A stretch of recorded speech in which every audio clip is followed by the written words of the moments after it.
Assalamualaikum. So welcome to our channel Studyhood. So today our topic is question number 11 of exercise 19.1, which is related to your book Mathematics of class 10 of Fintech book board. So हम question number 11 में पहुंच चुके हैं, तो question number 11 को read करें. Evaluate the product if possible. जब भी आपके पास ये इफ़ पॉसिबल लिखा हुआ आए तो यानी आपको मल्टीप्लाई करने से पहले उसका लाजमी ऑर्डर ऑफ मैट्रिक्स चेक करना है, क्योंकि जब भी इफ़ पॉसिबल आता है तो कोई सा पार्ट नॉट पॉसिबल होता है, यानी वो हम नहीं कर सकते हैं उसको. ठीक है, तो अब प्रोडक्ट की मीनिंग क्या है आपके पास यहाँ पर? प्रोडक्ट की मीनिंग है आपके पास यहाँ पर मल्टीप्लाई. ओके, सो मल्टीप्लाई करते मल्टीप्लाई. वेरी आसान, वेरी इजी, बहुत आसान है मल्टीप्लाई करना यार. ए को बी से मल्टीप्लाई करना है, लेकिन first we check order of matrix. ठीक है, यहाँ ओनली ऑर्डर चेक कर लो आप. ठीक है, जो कि मैंने अपनी इस टाइप्स ऑफ मैट्रिक्स की वीडियो मैंने एक पोस्ट की थी, उसमें मैंने आपको एक्सप्लेन किया है what is order of matrix. So order of matrix check करने से पहले मल्टीप्लाई का कैसे हम चेक करते हैं कि पहले के कॉलम सेकंड वाली जो जो ये हम इसको नाम दे रहे हैं ए, इसको नाम दे रहे हैं बी. अब इस ए के कॉलम यहाँ पे कितने? 2. इस ए के 2 कॉलम है तो बी के भी 2 रोज होनी चाहिए.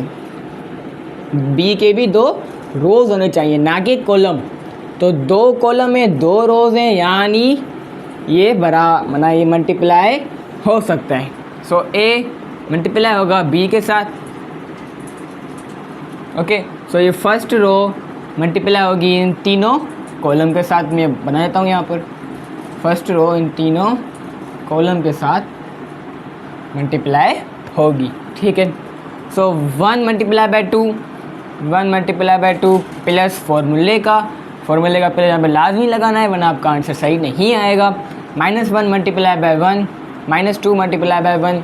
ओके, ये पहली रो फर्स्ट कॉलम के साथ मल्टीप्लाई हो चुकी है, अब पहली रो सेकंड कॉलम के साथ मल्टीप्लाई होगी.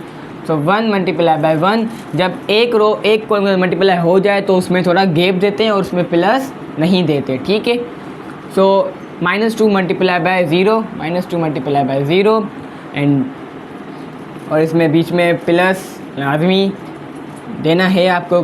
ठीक है, सो फिर से वही बात, एक रो दोनों कॉलम के साथ मल्टीप्लाई हो गई तो फिर से थोड़ा सा गैप देना है. ठीक है, यहाँ पर भी गैप दिया हम लोगों ने और यहाँ पे भी गैप दिया हम लोगों ने. ठीक है, गैप देना लाजमी है, अगर गैप नहीं देंगे तो आप ही कंफ्यूज होंगे, मैं नहीं. ठीक है, तो अब ये a मल्टीप्लाई बाय 0, 1 मल्टीप्लाई होगा 0 के साथ और -2 मल्टीप्लाई होगा -1 के साथ.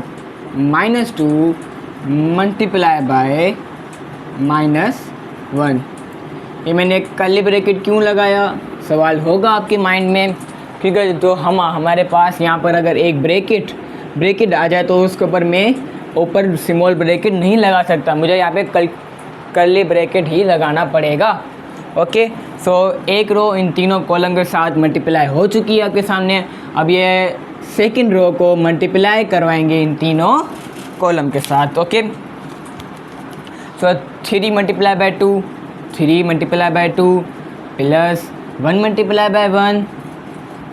Okay, so 3 multiply by 1 plus 1 multiply by 0, 1 multiply by 0. फिर से थोड़ा गैप लाजमी और 3 multiply by 0 and 1 multiply by -1.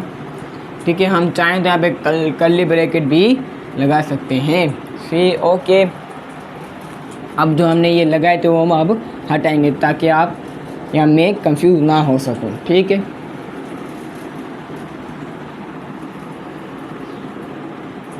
इसका आगे प्रोसेस कैरी ऑन है, आगे प्रोसेस करते हैं इसका. सो इसका आगे प्रोसेस कैसे होगा देखो, 1 multiply by 2 answer is 2 plus फॉर्मूले का -1 मल्टीप्लाई बाय -2 मल्टीप्लाई बाय +1 यानी 2 1 ज़ा 2, लेकिन plus minus answer is minus. जब यहाँ पे अगर माइनस आएगा तो ये प्लस वाला फॉर्मूला यहाँ पे हट जाएगा। क्यों? क्योंकि ये माइनस का 2 है, प्लस का है, तो प्लस माइनस जीता कौन? माइनस जीतेगा ना, तो ये प्लस का निशान हट जाएगा। ठीक है, सो 1 1 ज़ा 1 और प्लस जो फॉर्मूले का आ रहा है और -2 मल्टीप्लाई बाय 0 आंसर इज 0।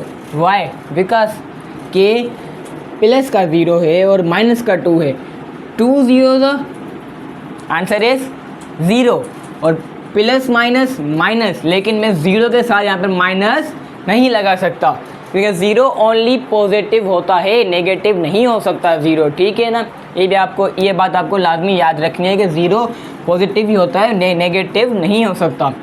1 0 ज़ा 0 प्लस 1 2 ज़ा 2 माइनस माइनस प्लस। ठीक है, ओके, और 3 2 ज़ा 6, सही है ना, प्लस 1 1 ज़ा 1 3 1 ज़ा 3 1 0 ज़ा 0 3 0 ज़ा 0 प्लस 1 1 ज़ा 1 प्लस माइनस माइनस, तो ये प्लस और माइनस आपस में लड़ेंगे, माइनस होंगे, तो आंसर जीतेगा कौन? माइनस जीतेगा। ठीक है, मैं इरेज कर रहा हूँ, अगर किसी ने नोट नहीं किया तो जल्दी से नोट कर लें। तो यहाँ पर मैंने इरेज कर दिया है, अगर किसी ने नोट नहीं किया था तो नोट कर लें 10 सेकेंड बैक करके। ठीक है, a multiply by b। Okay, so 2 - 2 answer is 0। क्यों? माइनस का 2 और प्लस का 2 ऐसे ही कट जाएंगे। ठीक है ना, 0 + 1 answer is 1, 0 + 2 answer is 2, 6 + 1 7, 3 + 0 is 3 and 0 minus होगा 1 के साथ, तो आंसर क्या आएगा? 1, लेकिन माइनस का। ठीक है, answer of a multiply by b। ठीक है, a मल्टीप्लाई बाय b हमने कर दिया। अब a को मल्टीप्लाई करवाएंगे c के साथ। देखिए, प्रोडक्ट हमें क्या बोला है? इवैल्यूएट द प्रोडक्ट, यानी a को c से करना है और a को b करना है, और b को a से करना है और b को c से करना है, और c को b से करना है और c को a से करना है। ठीक है ना, c को इन सारों से करना है और b को भी a को भी, कि कोई भी बचना नहीं चाहिए। यानी अब a मल्टीप्लाई बाय c। ठीक है, प्रोडक्ट ऑर्डर याद आया? ऑर्डर चेक करें। ठीक है, इसका नाम a का नाम हमने क्या रखा था? a, और c का c ही रखते हैं। ठीक है, तो a में 1 कॉलम, सेकंड कॉलम 2 कॉलम है, तो c में क्या होने चाहिए? 2 रोज होनी चाहिए, लेकिन c में 1 row, second row and third row. Order of matrix, order तो गलत है, यहाँ पर ऑर्डर ही नहीं सेम हो रहा, तो इस a मल्टीप्लाई c का आंसर हम क्या लिखेंगे यहाँ पर? Not possible. ठीक है ना, हमने यहाँ पर अभी क्या क्या सोल्व कर दिया। देखो, a multiply by b solve, a multiply by c solve, b multiply bye a solve, c multiply by b और b मल्टीप्लाई बाय c। अब हम सॉल्व करेंगे, यानी b मल्टीप्लाई बाय c को सॉल्व करेंगे। ओके, सो नाउ अब हम जो है b और c को मल्टीप्लाई करेंगे, और इनों का और पहले तो मल्टीप्लाई करने से पहले ऑर्डर ऑफ मैट्रिक्स यानी ऑर्डर चेक करेंगे। तो b के यानी b के और c के, तो यहाँ पे b के कॉलम 1 2 एंड 3 कॉलम है, और c के रोज 1 2 एंड 3, सो 3/3, यानी ये हमारे पास ऑर्डर सही आया है, तो यानी ये मल्टीप्लाई हो सकते हैं। तो b की वैल्यू है 2 2 0 1 0 एंड -1। ओके, और मल्टीप्लाई बाय c क्या है हमारे पास? 0 -1 2 -1 0 -4 3 1 एंड 2 मल्टीप्लाई हो रहे हैं। ओके, सो 2 ये फर्स्ट रो हो गई। ओके, ये फर्स्ट रो इन तीनों कॉलम के साथ मल्टीप्लाई होंगी। व्हाट, फिर से सुनो, ये फर्स्ट रो इन तीनों कॉलम के साथ मल्टीप्लाई होंगी। सो 2 multiply by 0, 2 multiply by 0, 2 multiply bye -1, 2 multiply bye -1, 0 multiply by 3 plus का 3, 0 मल्टीप्लाई बाय 3। फर्स्ट रो को फर्स्ट कॉलम के साथ मल्टीप्लाई कर दिया। अब थोड़ा सा स्पेस, थोड़ा सा गैप। अब फर्स्ट रो को सेकंड कॉलम के साथ मल्टीप्लाई कराएंगे। 2 multiply bye -1, so 2 multiply by 0, 2 multiply by 0 और 0 मल्टीप्लाई बाय 1, 0 मल्टीप्लाई बाय 1। अब से क्या हुआ, फर्स्ट रो को सेकंड कॉलम के साथ मल्टीप्लाई कर दिया। अब फर्स्ट रो को लास्ट यानी थर्ड रो से मल्टीप्लाई कराएंगे। 2 multiply bye 2, 2 multiply bye 2 plus 2 multiply bye -4, 2 multiply bye -4। Okay, और 0 मल्टीप्लाई बाय 2, 0 मल्टीप्लाई बाय 2। ठीक है, इसको मैं थोड़ा बड़ा करके लिख रहा हूँ ताकि नज़र आए। 0 मल्टीप्लाई बाय 2, ये हमारे पास बड़ा करके है। ठीक है, अब ये सेकंड रो मल्टीप्लाई होगी इन तीनों कॉलम के साथ। ठीक है ना। 1 multiply by 0, 1 multiply by 0 plus 0 multiply by -1, 0 multiply by -1 plus -1 multiply by 3, -1 multiply by 3 और 1 multiply by -1, 1 multiply by -1 plus का 0 मल्टीप्लाई बाय 0। देखें, 0 multiply by 0, -1 multiply by 1, -1 multiply by 1। Okay, थोड़ा सा गैप देंगे क्योंकि हमारे पास आगे स्पेस यानी जगह नहीं है। 1 multiply by 2, 1 multiply by 2 plus का फिर 0 मल्टीप्लाई बाय -4, 0 मल्टीप्लाई बाय -4 फिर प्लस और -1 multiply by 2, -1 multiply by 2। Okay, आगे और सॉल्व करते हैं इसको। सो b multiply by c।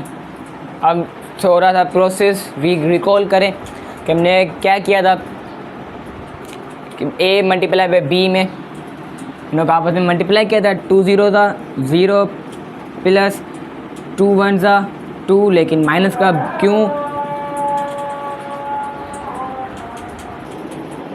Okay, सो -2 क्यों आया? क्योंकि यहाँ पर ये माइनस का था और ये प्लस का, तो ये minus plus answer is minus. 0 3 था 0, 2 1 था 2, माइनस का क्यों? क्योंकि माइनस प्लस माइनस प्लस 0 2 था 0 प्लस 0 1 था 0 और 2 2 था 4 प्लस 2 4 था 8, लेकिन माइनस का क्यों? क्योंकि माइनस प्लस माइनस हो गया और ये प्लस और माइनस आपस में मल्टीप्लाई हुए तो आंसर आया माइनस। ठीक है, और 0 2 था आंसर इज 0, 1 0 था 0 प्लस 2 1 था 0 और 1 3 था answer is 3 plus minus minus minus plus, यहाँ पर भी माइनस ही आएगा। ओके, 1 1 था 1, लेकिन माइनस का माइनस प्लस का 0 0 था 0 और प्लस 1 1 था 1, लेकिन माइनस का और माइनस प्लस यहाँ पर माइनस हो गया और 1 2 था 2 प्लस 0 4 था 0 प्लस 1 2 था 2, लेकिन माइनस का। ओके, और माइनस प्लस माइनस। अगर किसी ने अभी तक नोट नहीं किया तो लाजमी जल्दी से नोट कर लो। ओके, अगर किसी ने नोट नहीं किया था तो 10 सेकंड ब्रेक करके नोट कर लें। B multiplied by C. 0 2 ज़ा 0 plus 2 आंसर इज 2, लेकिन प्लस माइनस माइनस का 2. Okay, plus by 0 minus 2 plus 0 answer is 2, लेकिन माइनस का प्लस 0. 4 माइनस 8, ये 8 माइनस का है, 4 प्लस का है, सो प्लस माइनस माइनस होगा. 8 में से 4 गए, आंसर इज 4, लेकिन माइनस का. क्यों? क्योंकि बड़ी वैल्यू माइनस की थी. प्लस 0 0 0 था 0 माइनस 3 0 प्लस 1 1, लेकिन माइनस का ही, और minus by 1. 2 plus 0 answer is 2 और minus 2. Next B multiply by C. Minus 2 plus 0 answer is minus 2. Minus 2 plus 0 answer is minus 2. Minus 4 plus 0 minus 4. 0 minus 3 answer is 3. 0 से पहले plus करो या minus करो, आंसर जो नंबर होगा वो ही आएगा. ठीक है, माइनस का 3. अब यहाँ पर माइनस माइनस प्लस प्लस करना है 1 और 1 को 2, लेकिन साइन किसकी आएगी? माइनस की प्लस की? साइन माइनस की आएगी. और प्लस माइनस इसको छोड़ो, ये देखो ये प्लस का 2 है, ये माइनस का 2 है. प्लस का 2 और माइनस का 2 दोनों कट गए, आंसर क्या बचा? 0. ओके, तो B मल्टीप्लाई बाय C भी हमने सोल्व किया, A B सोल्व किया, B C सोल्व किया, C B C A नहीं हो सकता, C B नहीं हो सकता. ठीक है, तो सारे हमने सोल्व यहाँ पर कर दिए. सो उम्मीद करते हैं आपको ये वीडियो समझ में आई होगी. अगर कोई भी क्वेश्चन, कोई भी क्यूरी हो तो लाभ ही मुझे कमेंट कीजिएगा. ओके, और अभी तक अगर आपने अपने दोस्तों में नहीं शेयर किया तो लाभ भी अपने दोस्तों में शेयर करें. Thanks for watching.